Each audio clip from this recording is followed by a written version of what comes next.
What is the creepiest moment of your life that you can't explain to this day? Story 1. When I was little, I loved recording my own voice on the family tape recorder. What I would do was that I would record my voice really slowly, set the recorder to copy and record that at double speed to the secondary cassette deck, basically making me sound like a Smurf or chipmunk speaking at normal tempo. One time when I was in the kitchen playing around with it, the rest of the family hanging around, I did the same thing. I ended a sentence saying, "And all the other children undubbed," recorder played back, and the whole thing sounded completely normal, and said in my childish, smurfed-up voice, "And all the other children," with a second of silence, followed by the harshest and deepest man's voice I had ever heard to that point, saying the same thing in a mocking voice.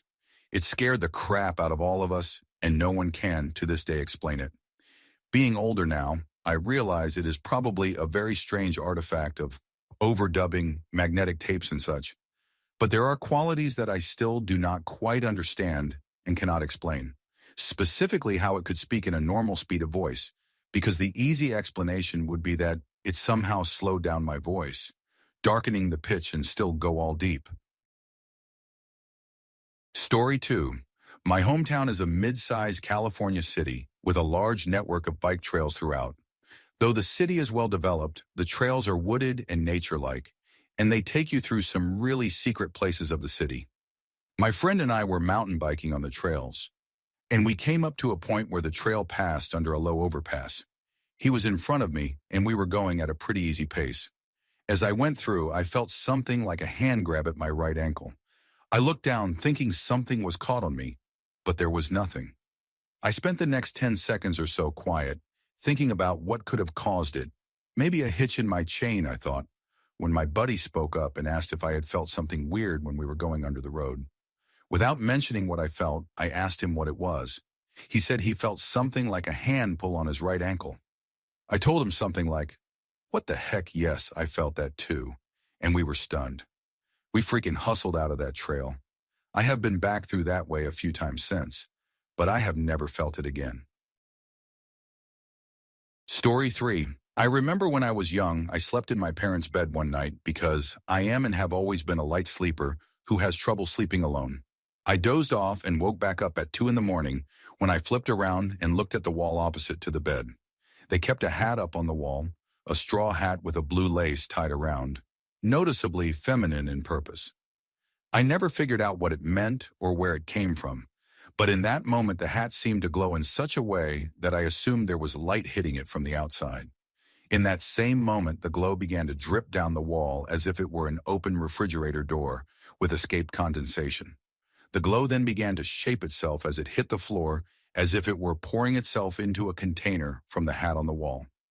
Throughout this entire process, I remained ramrod still and my eyes fixated on the wall.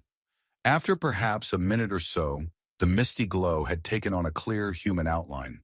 It almost looked to me like milky water in that it seemed to swirl into itself. One thing I remember vividly is the figure's hair. The hair was long, and it looked exactly as it were submerged underwater in that it swayed in all directions in a very gentle and sweeping manner. At this time, not more than 2 minutes had passed when it finally resembled a woman, not too old, I guess, maybe late 20s or early 30s. For some reason, I imagine her being rather attractive, but it may just be the process of time working on me. My memory's gone bad, most likely, since it was so long ago. Up until now, I had not felt afraid, only fixated and focused on watching her. That all changed when she opened her eyes and looked at me. Of course, there were no eyes, but where there should have been, the milky water instead looked very clear and white. Her arm raised itself very slowly with her hand open in my direction, and she began to move towards me.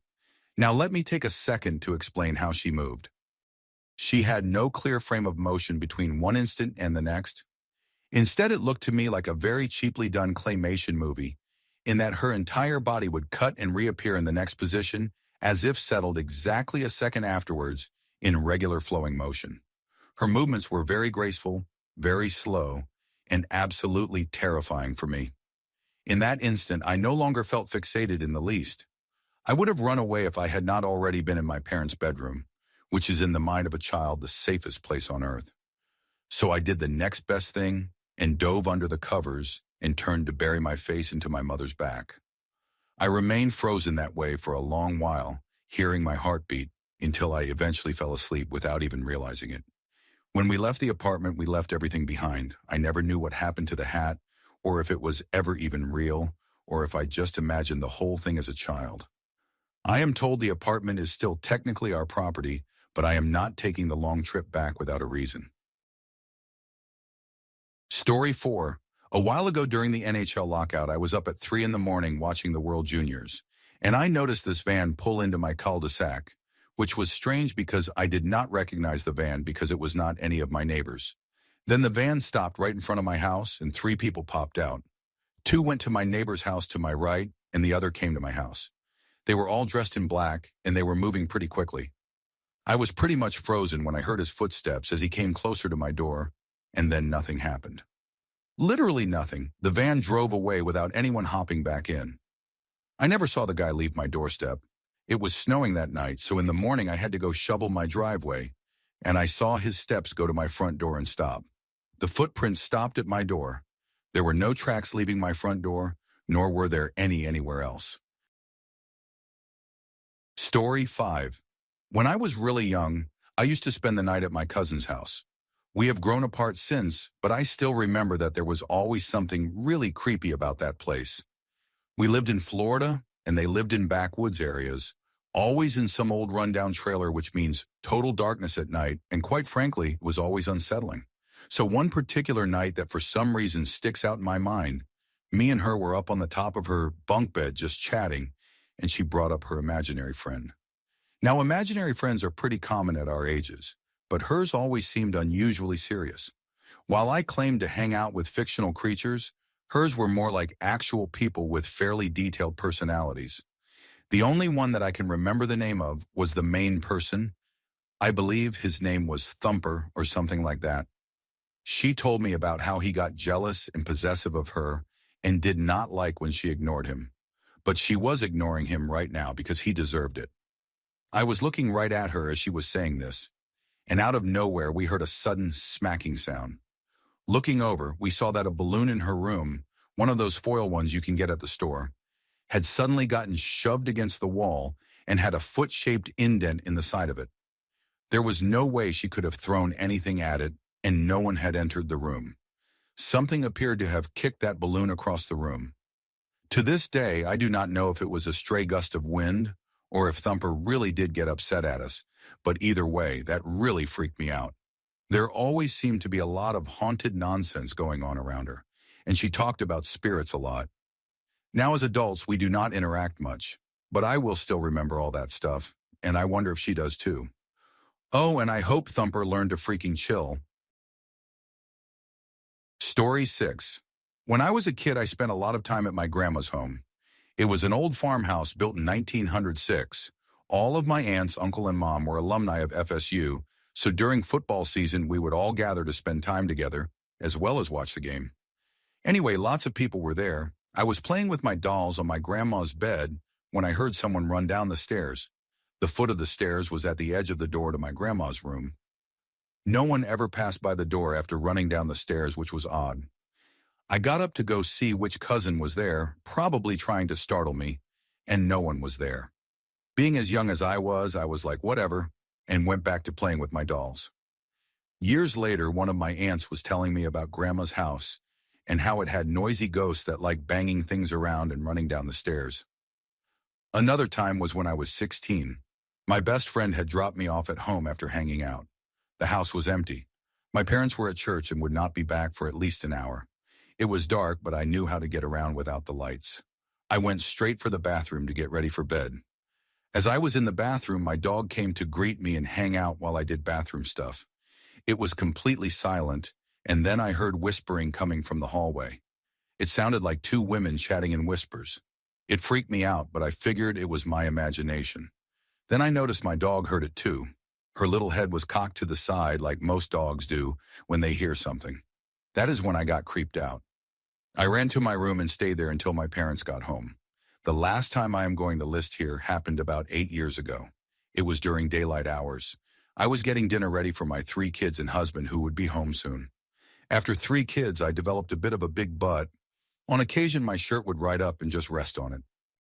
I made it a habit to make sure that did not happen and pull it back down. I was self-conscious of having a big butt. Not so much now. My daughter, who was 9 at the time, caught on to my insecurity and would pull my shirt down for me if I did not notice it first. I put a movie in so the kids were entertained while I prepared dinner when someone pulled my shirt down. I said thank you and looked to see which kid did it, and no one was there. I looked in the den, and they were all there watching the movie. So the ghost in my house also cared about my silly insecurities. Story 7.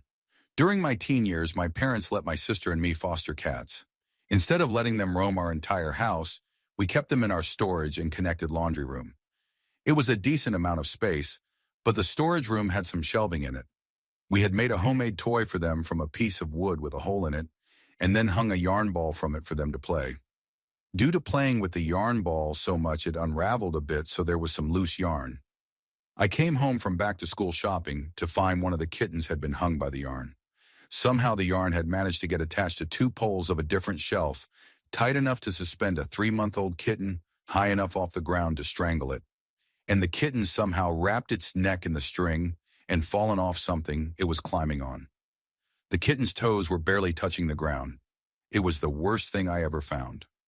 I was on the phone with the foster lady as I found the cat, and it was a terrible day. Had I realized how messed up what I found was, I would not have touched the kitten so someone else was able to witness the strange sight. Clarification. I guess from all the comments, it is fairly common for accidents to happen, and unfortunately animals die. But in reply to the commenter's grandpa who hurt cats, that man must have been a cruel, mentally disturbed person. What was most creepy about my story was how the rope had gotten attached to the posts. I always thought my house was haunted, and honestly this confirmed it may have been. The rope was pretty high on both posts of the shelf, on the other side of the room, and it was not even wrapped around numerous times, only once on each post. Like I said, I was so frantic to save the cat, I did not pause to really examine the situation. Story 8. Dad is a truck driver. When you drive cross-country, you cannot always make it to a truck stop before you have to shut down and sleep by law. I used to go with him every summer for many years. This was in the middle of the New Mexico desert, in a gravel and desert sand loop at the side of the highway that truckers used to shut down and bunk for the night.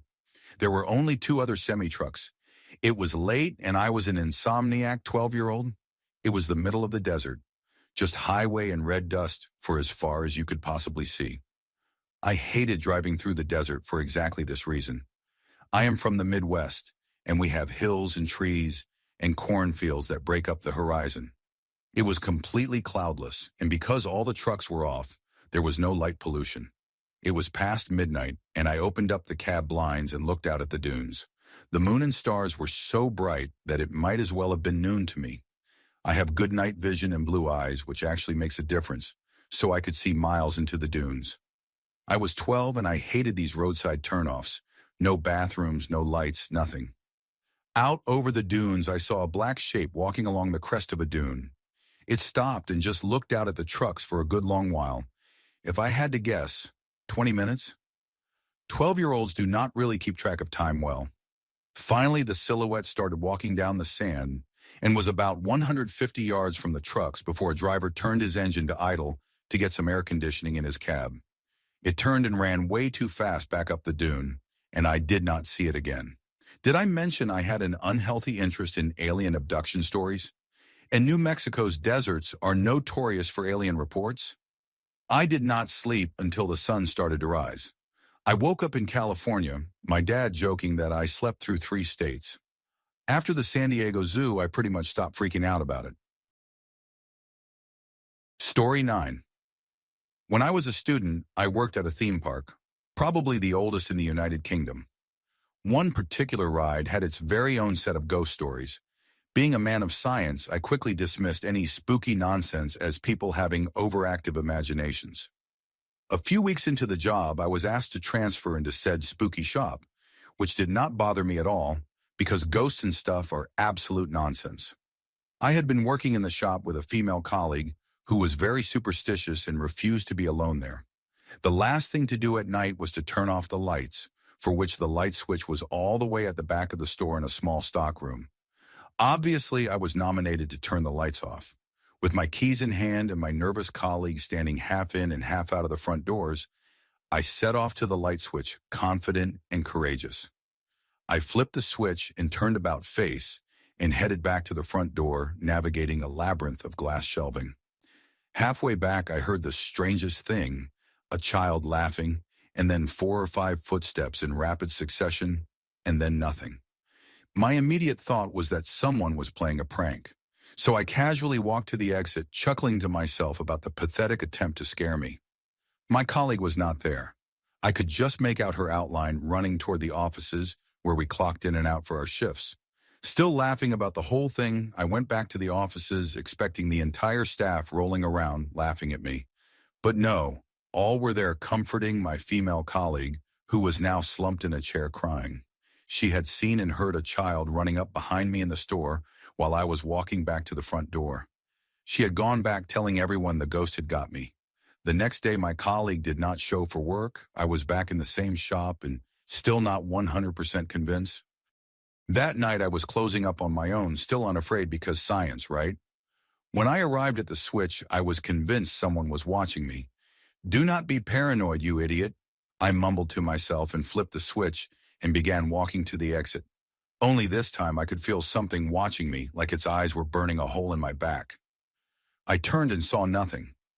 I began moving again, and this time the unmistakable sound of a child laughing and footsteps. But this time something pushed me forward. I stumbled but regained my balance before I fell. Science or not, I ran to the door, slamming it closed behind me. I scrambled to get the keys in the lock and turn them before running back to the office. I never went in that shop again.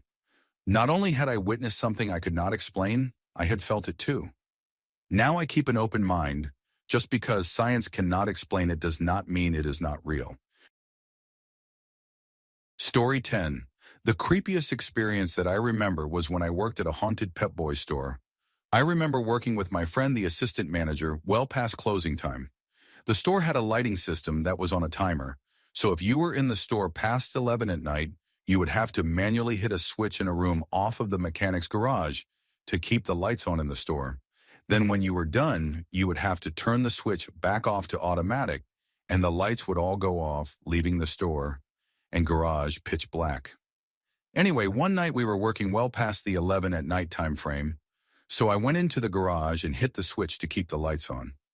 I remember all the computers in the store would go to a black screen when not used for a period of time, and we had one of those DVR players on display that played a DVR near our registers. When we were finished, I turned the DVR off and took the CD out, then walked into the garage with my friend to hit the light switch back to manual so the lights would go off and we could leave the store. My friend followed me with a flashlight so we could see back into the store. When we walked back into the store, every computer that had previously been off had the green writing on screen that comes on when you touch the keyboard. The DVR was on that I had turned off and was playing a static screen, and all the registers with those built-in scanners that are in the counters were glowing red, and the laser lights were showing on the ceiling. You could physically pass your hands through the lasers. Never seen them do that before. My friend said, "Let us go now," and I turned off the DVR white screen and we booked it out the glass doors. As I was walking to my car and he was locking the outside doors, he screamed to me, "Did you see that?" I said, "What?" And he said that as he was turning the key and locking the door, just as the door locked, the door was hit by a huge force and physically bowed out like someone threw their body against it. I have other stories about that store as well if you want to hear them. Story 11. I guess this is not all that creepy, but whatever. I used to sleep over my cousin's house a lot when I was younger. One night I was sleeping there, my one cousin sleeping upstairs in his bedroom, and me and my other cousin sharing a couch downstairs. The couch was really only big enough for one person, but us being super stubborn, we slept feet to feet as both of us claimed the couch. In the middle of the night, my aunt came downstairs and woke us up to tell us to head up to my cousin's room as we looked uncomfortable on the couch. We headed upstairs without a word, but instead of heading to his room, we walked into my other cousin's room. We proceeded to stand on either side of his bed, just staring at him silently till he woke up. He woke up to see two dark figures just staring at him and understandably screamed before realizing who it was. My aunt heard this, came back upstairs, and sent us off into the other room where we fell asleep. The weird thing is, the next morning when we both woke up completely confused, we both were sure we fell asleep on the couch, but we woke up in the room. We did not remember anything about the previous night or the staring at my cousin thing. Neither of us were sleepwalkers, and even so, I do not think people sleepwalking plan on playing dumb pranks on someone. Not the creepiest thing ever for sure, but it was just weird that we creepily stared at my cousin for 10 minutes, and then neither of us remembered it the next morning. Story 12. I work overnight in a hotel at the front desk running the night audit. Now, I have always been a skeptic to anything religious or paranormal, but I have always found a bit of an interest in the possibilities of what if, and I have not seen or experienced anything really weird or unexplainable myself, as most of my time is spent in the lobby, but I have had many coworkers who have claimed to see the same thing over the years. Most of them have worked in security or back-of-the-house operations. My hotel is an older hotel in a downtown metropolis. We are in a skyscraper with over 20 floors above ground and several below. We have several ballrooms and event spaces. Our grand ballroom is 2 levels below street level. We have another ballroom and several event rooms on our second floor. Just above the lobby, we have meeting rooms on our 3rd floor, and our top floor is all banquet and event space. Guest rooms start on the 4th floor and go all the way to the 2nd highest floor, which again is purely event space. Overnight, these event areas lie dormant and dark, but are routinely patrolled throughout the night by our security staff, who are mostly just making sure that guests have not gotten lost or that a homeless person has not snuck into one of these spaces and set up camp, which does happen occasionally. Mostly, though, there is nothing. Well, mostly nothing. And here we find the creepy things that cannot be explained. Almost every security guard has been uncomfortable walking around on the 3rd floor alone at night, as opposed to any other floor in the hotel. With it being strictly meeting rooms, there are no guests after hours on this floor, and it is very quiet. The hall lights on this floor are always on regardless.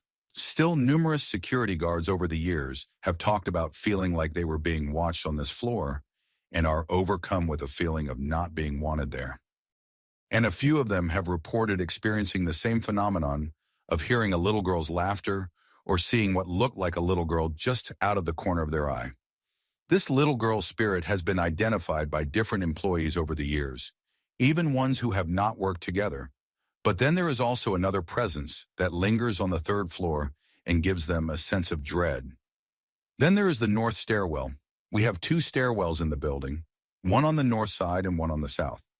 These are most commonly used for fire evacuation or employees, or the occasional guest who would rather get a good workout than take the elevator. Anyway, there is an urban legend surrounding the north stairwell. Legend has it that decades ago, when the hotel was young, a little boy fell down the stairwell from the top floor and died. Since then, I have heard reports from security, housekeepers, banquet people, all sorts, about hearing a little boy running and playing in the stairwell, and then finding that there is no one there. Chalk it up to a ghost or overactive imaginations. But if there is a record of said death, I have not seen it. Still, many people have claimed to have had the same experience, even guests. Then there is the case of the shadow person on the top floor.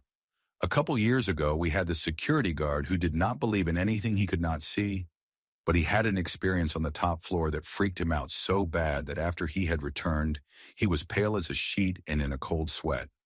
When he does his patrols, he would normally keep the lights off and shine a flashlight at anyone he may have found, usually a homeless person who snuck in for a quick nap to disorient them and gain the upper hand. He had pretty good vision in the dark and a great sense of the layout of things, even in the dark. Anyway, so he was on his patrol on the top floor one night, the lights were out, and he saw a clear outline of someone standing in front of the window on the far side of the room, silhouetted against the lights from the city against the skyline. He decided he was going to quietly sneak up on this person and quickly turn the flashlight on to surprise them. He was watching the person closely and could make out the unmistakable human shape of them, solid, firm. When he was about 15 feet away, he quickly turned on his flashlight, but as the beam hit where the person was supposed to be, there was nothing. Just a reflection of the flashlight in the window. Dust in the air. Nothing more. Confused, he looked around, shining his light this way and that. But no one was there. The room was empty. He turned the light off. The shape that was in front of the window was gone. He walked over to where it was and took a moment to look out over the city, confused, thinking his imagination must have been playing tricks on him. But at the same time, he also felt like he was being watched and had a feeling of slight dread wash over him that made the hairs on the back of his neck prickle up. He turned around back to the door and was instantly shocked again. It should have been closed, but there again was the shadow of a person, only solid. And this time he saw eyes glowing, red, looking at him. He was frozen for a moment and watched as the figure slowly, silently backed out of the room and closed the door. That is when my security guard got out of there, hopped on the elevator, and came back down to the lobby to tell me, my other desk agent and my bellman, what he had just seen. We had never seen him like this before, and he swore he was telling the truth. So we took turns going up to investigate for ourselves. Granted, it was creepy up there with all the lights out, and we did feel uncomfortable, like we were being watched. Maybe it was just our imaginations running wild because we were expecting to see something, or maybe he was right and there was something vicious up there, who knows. After that night, though, he was always reluctant to do his rounds and did so with the lights on. Anyway, that is his story. Finally, ghost calls. Now, this is something that I have personally experienced, though it could easily be dismissed as faulty wiring or crossed connections in the phone lines. Who knows? It is an old building that has undergone numerous renovations. There are bound to be a few electrical quirks here and there. Anyway, every call to the hotel comes through our phone operator. The operator is tucked away in a room in the back of the house just behind the front office. A front desk team member will cover when the operator needs to go to break or lunch, so I take over back there frequently during these times, since there are two of us at the front desk. That way we still have coverage at the desk and on the phones at all times. We are a fairly large hotel. Overnight, we do not get as many calls as during the day, but they do come through. Most calls are to set wake-up calls or guest inquiries about the hotel or the city or late-night dining options. Then there is the occasional person who wants to make a reservation at 3 in the morning or speak to the front desk, who we patch through. And then there are the ghost calls. We call them ghost calls because there is no one there making the call. The room just calls. There are a handful of specific rooms that make ghost calls, and occasionally to the front desk also, but mostly it is just to the operator. What happens is that the operator gets a call from one of these rooms, and all they hear is either silence or static for a period of time before an eventual disconnect. But it is not just one call. The calls will come sporadically for hours sometimes. Usually it is only one room calling over and over, seemingly at whim, sometimes two, but it is always one of the regular ghost rooms. I know them by heart by now. The calls will come whether the room is occupied or vacant, but even if the room is occupied, it is not the guest making the call. One night a long time ago, a newer operator got his first ghost call, got a long bit of silence before hearing the click, and wanted to make sure the guest was okay. So the operator called the room back, and the current guest answered. The operator had asked the guest if they had just tried to call out, but the guest, who had not touched the phone at all during their stay, until just then when the operator called, said they had not. The operator apologized for disturbing them, assumed they got the number wrong, and hung up. A few minutes later, that same room was calling, but it was not the guest. It was a ghost call. You get the idea. Normally, the phone will not work if the room is vacant and not checked in, but for whatever reason, the ghost rooms will call whenever they please. Sometimes we go months without ghost calls, then all of a sudden, a room will be active for a night or a few days, then back to business as usual. Almost everyone who has worked the phones has received their fair share of ghost calls. Engineering has checked and rechecked the phone systems and the wiring, and everything appears normal. We are stumped as to why this happens, and while there is probably a rational explanation for it, I would say that it still falls under the category of creepy and unexplainable. And yes, guests do occasionally die in hotel rooms. No, I do not know if these rooms specifically have been rooms that guests have died in. Make your own connections. Old hotels are full of stories. They are ripe for urban legends and myths. Whether or not there is anything to those stories is another matter, but some are definitely creepy and unexplainable. Just because you cannot rationalize something does not mean there is not a rational explanation for it. But honestly, where is the fun in that? Sometimes it is just fun to let yourself believe for a moment that something could be possible and roll with it. If anything, it makes for a good story. Story 13. My grandma died when I was 8. We were really close and shared a bedroom. To make matters worse, I was the one who tried to wake her up the night she died. A few months after her passing, it was just me at the house. Parents were at work, and I had no school that day. I was in the living room watching TV when I heard something upstairs fall and shatter. I did not think much of it at the time, but it was a mug of pencils and pens. After that, I heard heavy footsteps slowly walking down the stairs. My back was turned to where the noise was coming from, so I tried to ignore it. Then I heard cabinet doors and drawers opening and shutting simultaneously. I got the heck out of the house and went to my friend's house.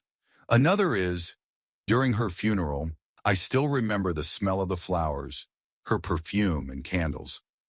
Every year on her death anniversary, the smell would linger around the house. It would move around too. It would be really strong in one spot, but if you take 2 steps to the left, you could not smell it. When the smell would come around, my dog would start growling and then cry. Last story is, the day of my other grandma's funeral a few years ago. We stayed at her house to save on a hotel. My daughter was only 4, and we walked into the living room. She pointed at this empty spot on the couch and said, "Mommy, who is that?" Later that day, she said how she played in the backyard with a nice old man and lady. We asked what they looked like, and she pointed at a photograph of my dead grandpa and grandma. Story 14. So back in 2015, I found myself in Iquitos, a small city in the Peruvian Amazon. I was seeking ayahuasca, the religious sacrament of the natives and a powerful hallucinogen. I had heard all the hippie stuff you will likely hear from people who have come back from the spirit world, but thought it was mostly trash. My interest in ayahuasca was that I had mild PTSD from a nasty stint in a Belizean jail and was struggling to sleep without drinking myself unconscious. The medicine calls you, so they say, and for better or worse, I heard the call. I ran into some Aussies on the way upriver to Iquitos, and they put me in touch with a local curandero, shaman. I spent a week out at his jungle retreat with some other colorful characters, and every other night we would have a ceremony and drink the ayahuasca. I probably should have stopped after the first night, because after what felt like taking the strongest pills of my life, I was able to fall into a deep sleep for the first time in months. The following ceremony was not as profound, no visualizations again, or sacred geometric voodoo stuff, but I was not too fazed. In case you have not picked up on this, I was extremely cynical in regard to this idea of a spirit world and hidden entities, but on my 3rd ceremony I came into contact with something. The shaman told my little group that if you meet something, you must ask for its name. Do not tell it anything about yourself until you know its name. Anyway, I was in my own little island of psychedelic bliss, thinking I was a glowing alien. All the while the shaman is singing, and people are puking and getting sick all around me. The guy next to me was screaming and crying.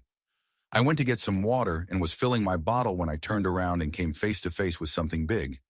It was taller than I am, so I will guess maybe just under 2 meters in height. Its skin was black and shimmery, like oil on water. The closest thing I could compare it to would be a bear with mange. And did I ask it for its name? No.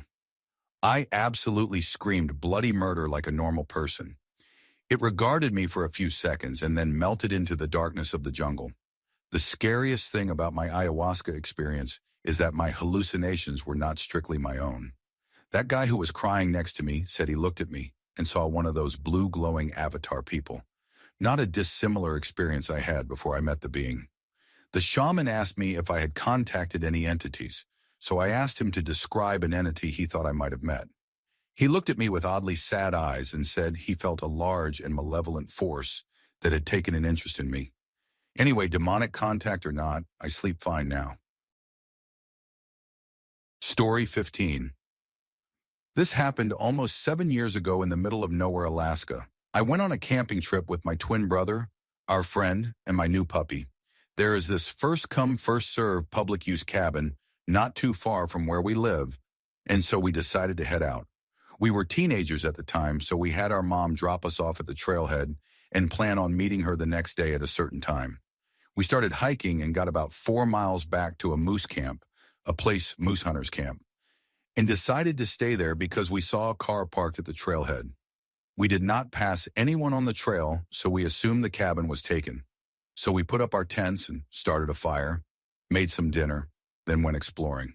We had some target practice with a shotgun and then headed back to camp. Our friend who was with us insisted on calling his girlfriend, so I let him use my phone. There was only one bar of service, so the call kept getting dropped, and eventually my phone died. I decided it was bedtime, so I took the gun and the puppy into my tent and went to sleep. I woke up to my brother shaking my tent and asking me, "Did you hear that?" Now my brother is not exactly the most rational of people, so I did not really believe there was anything out there. But I got up anyway just to appease him. It was pitch black at this point. We sat by the fire for about 10 minutes, and I did not hear anything, so I said I was going back to sleep. I lay down, and not 5 minutes later I heard a big crash out in the woods. I asked my brother, "Did you hear that?" He replied, "Yup." So I took a flashlight and the shotgun and went by the fire. My brother and I were born and raised in the middle of nowhere, Alaska, so we know about the wildlife and how to deal with encounters. So we made noise and threw more wood on the fire to scare away whatever it was. It did not work. We started hearing crashing, increasingly frequent circling around us in the tent. Whatever it was, there was more than one. They made no sounds other than the crashing around.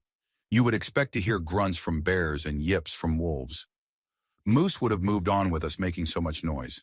It went on for hours, the circle getting tighter and tighter. They completely ignored my pack that contained all of our food that was tied in a tree a ways away. Their focus was on us. When we saw a shadow pass between our tents, we said enough is enough, and it was time to get the heck out of there. I got my phone, it turned on, and I called my mom. Magically, I had 2 bars, and I told her to come get us now. I heard, "I am on my way," and the phone died completely. It would not turn back on. I told the boys it was time to pack our things and go. They, of course, protested, saying we should leave it, but I could not bring myself to do that. We packed everything and moved to my pack hanging in a tree. Whatever these things were, they were still circling us. I cut my pack down, and right after it hit, I heard a loud crash about 50 feet behind us. At the same time, our friend who was facing the other way saw a shadowy form and yelled, "What the heck was that?" We knew it was time to move. I took rope and made a leash for my puppy, but he was trembling so hard he could not walk. I made my brother carry him. The puppy was about 30 pounds, so it was not really easy. We started back for the road. The trail was pretty swampy and muddy. It was not an issue in the daylight when we were not being stalked by who knows what.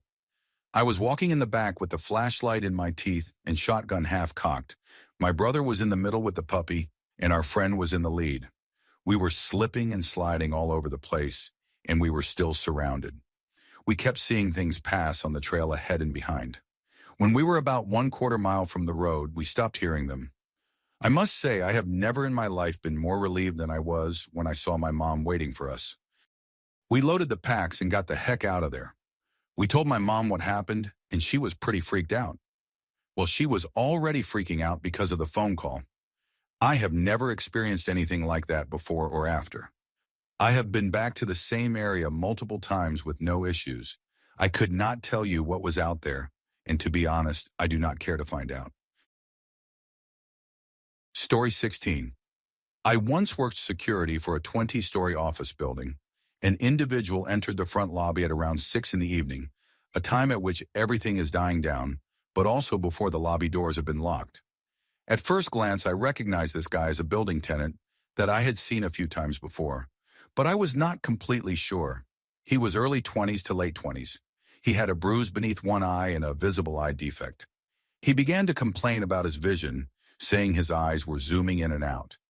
He then started to make bizarre statements and at one point asked for water. I immediately realized that he must be suffering from some sort of head trauma.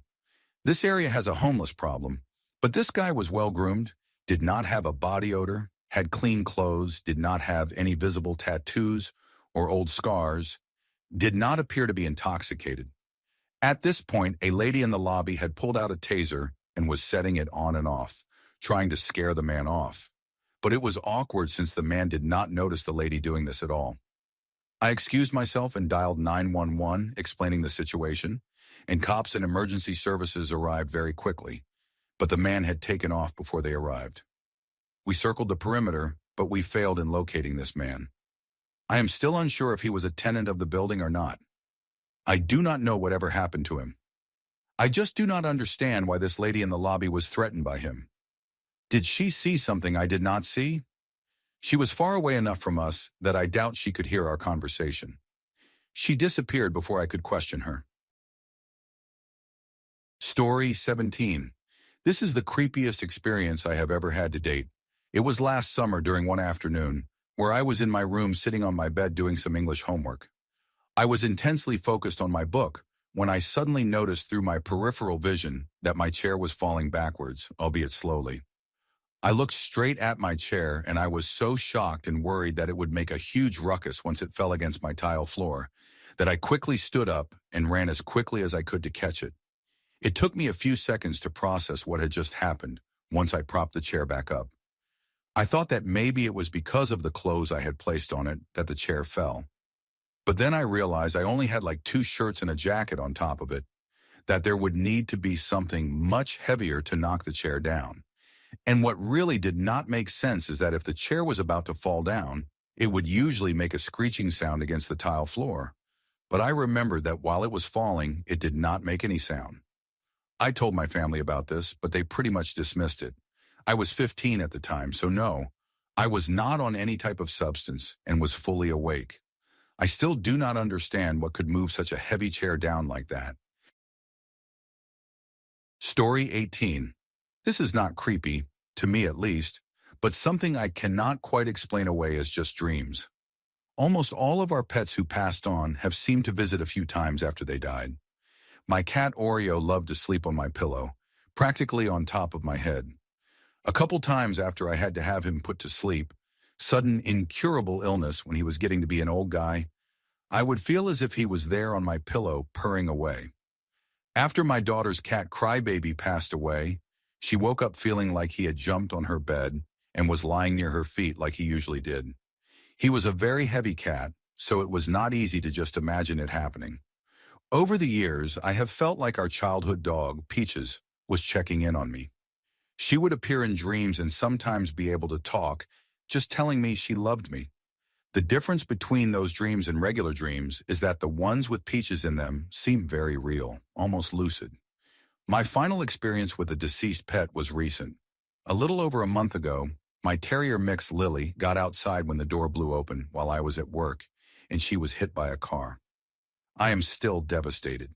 It took 3 days for us to find out what happened to her. Someone took her body to the Humane Society the day it happened, but a mix-up delayed communication. The night after I found out, I dreamed that Lily was nibbling my nose and jawline, something she always did when she was happy to see me. Then she ran off, and I knew everything was okay. It felt so real. She showed up once more after a particularly difficult night when I had been crying and grieving her loss. In that dream, she peeked at me around a corner, and I ruffled her fur for a minute before she joyfully took off again. I miss her so much. Story 19. My grandpa used to have a figurine of some cartoon character hanging from the shelf above his nightstand that I always liked. We would play with it from time to time. It hung from a string. When he died, my mom asked if I wanted something from him, and I told her I wanted that. But when we went into the room, we could not find it, so I just assumed somebody else beat me to it and took it. I then forgot about it. A couple of years passed, and then my grandma died. Her death struck me severely and sent me into a big depression. She died in the morning in her room. There was no time to get her to the hospital. The funeral started around 8 in the evening. It was also Christmas Eve. I have never liked funeral homes or Christmas, and as I was so affected by her death, I asked to go home, so I took a cab alone. When I got home, most of the houses around had parties, but mine was totally dark. That house had some strange things happen every now and then, but I had never been afraid. I went in and did not turn on any lights because I did not want to attract any attention from the neighbors who were starting to go outside to play with fireworks. I climbed the stairs, and as I was about to get into my room, I decided to go into my grandparents' room instead. I lay down in their bed where my grandma had passed hours ago and started crying. I was there for about 20 minutes when I decided to get into my room and try to get some sleep. As I was getting to the door of my grandparents' room, I heard the floor crack, wooden floors, as if someone had stepped on it really hard. I also felt the rest of the floor tremble. I turned on the light and found the figurine my grandpa had hanging from its usual place, but moving as if someone had just placed it there. I took it and went to my room sobbing and slept with it in my hand. That night I dreamt of my grandma phone calling to tell me that she was on her way to see my grandpa and that everything would be okay.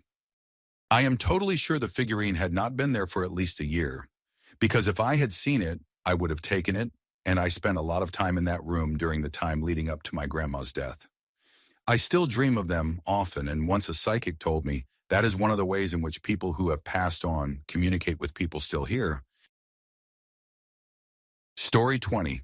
When I used to live in my mom's house, there was definitely something odd happening within the house, specifically my room in particular. There were times when my little sister, who was around 6 or 7 at the time, used to laugh and point at the windows and say, "Why is my other sister pulling that silly face?" Morgan was my other younger sister. Whenever she said that, there was never anything or anyone at the windows, no reflections that could be mistaken as a face, and no one outside. I used to personally wake up with scratches on my skin from time to time, and I have very little fingernails because of my bad habit. Sometimes these scratches were bleeding. There were other times I would be laying in bed with my girlfriend watching some TV, and out of nowhere a penny rolled out from under my bed and stopped at my cupboard. My girlfriend freaked. But by this time I was used to weird stuff, so I told her, yeah, it is just the ghost, which she was not too happy about. Another time I was laying in bed, and a glow-in-the-dark sticker thing I had on my ceiling fell off and slapped the flooring, and I have never jumped so much in my life. Of course, this could be due to gravity, but the sticker also had a small part of the ceiling attached to it, like it was forced off. We had a psychic woman who was friends with my mom come to the house, and she refused to enter my room and stood at the door because something did not seem right. Also, when I eventually moved into my own place, my second oldest sister moved into my room. The first night she was there, she screamed and ran out crying. As she put it, there was a shadow moving along the bottom of the ground backwards and forwards like someone was crawling around. Definitely something weird there. Oh, also there were like finger or drag marks on the ceiling too, even though I had never touched it the whole time I was there. Story 21. This happened about a month after I bought my house last year. By and large, this place feels safer than any other house I have ever lived in, but it has its quirks. After all, it does back into a green space that is actually an ancient native burial ground. I was sleeping when a thudding noise downstairs woke me up. I looked around and saw that my cats were in bed with me, so it was not them making the noise. My bedroom is in an open loft, and the ground floor is almost all open. I had left a lamp and the TV on downstairs, and I could clearly see the light and hear the TV playing quietly. I was just about to get out of bed when everything went dark. And when I say dark, I mean dark. Pitch black. Not a power outage, my battery backups did not beep, and they would have kept the lamp and TV on. The moonlight coming through the window was gone. The glow of the street lights was gone. All light was gone. A high-pitched squeal started and I froze. It was like sleep paralysis, but I was already standing up. I could not see. I could not move. Everything was completely black, and there was this endless squealing and occasional thudding noise. And strangely enough, I did not feel frightened. I felt angry. I do not know how long I stood there. It felt like hours. And from how badly cramped my legs were for the next few days, I would say it may well have been hours. When I finally unfroze, the light had not come back yet. I made my way downstairs carefully. I have alternating step loft stairs, and they are kind of hard to walk down when you cannot see. I got to the living room and opened a curtain. When I put my face close enough to the window, I could see light outside, but it was like there was a fog of blackness inside my house that was just starting to fade away. I walked over to the lamp, and sure enough, I could see it if I stood really, really close. Then the fog lifted away all at once. At the same moment, I could hear my shower curtain ripped off the hooks. There was some minor damage. Things pushed off of the table, shower curtain ripped down, fridge door opened, the large, heavy garbage can I keep in the porch knocked over, and some new scratches on the hardwood floor. Nothing catastrophic, but enough to be a bother. I have not been able to figure out what it was. The few people I have told say I was probably sleepwalking or something, or that it was just a dream, but I really do not think it was. I have had crazy dreams before, but no crazy dream ever felt like that, and I do not sleepwalk, or at least I have never been aware of it before. I also do not understand why I was angry instead of terrified. Nothing that extreme has happened since, and I hope it does not happen again. My cats never once came downstairs through all this. I found them under the bed later when I went back up. Story 22, another Pep Boys story. We had tire racks in the back behind where we kept fresh tires, and as people would purchase them, we would go back there and get the tires down and bring them out to the waiting customers. On a few occasions, I would be at the tire desk helping a customer, and 3 tires just rolled out on their own in front of customers. Nobody was back there, either because I checked. Another tire experience was there were 3 or 4 of us back there talking with our assistant manager in the tire rack area. My assistant manager had his hand on the tire rack, and we were joking around, and I believe someone brought up the ghost, and all of a sudden 3 huge tires came flying off the rack and landed at my assistant manager's feet from about 3 shelves up above our heads. The manager also told us that he had been called to the store in the middle of the night by police because of a burglar alarm. He let the police inside the store. They had guns drawn and searched the whole store, finding no one and nothing out of place.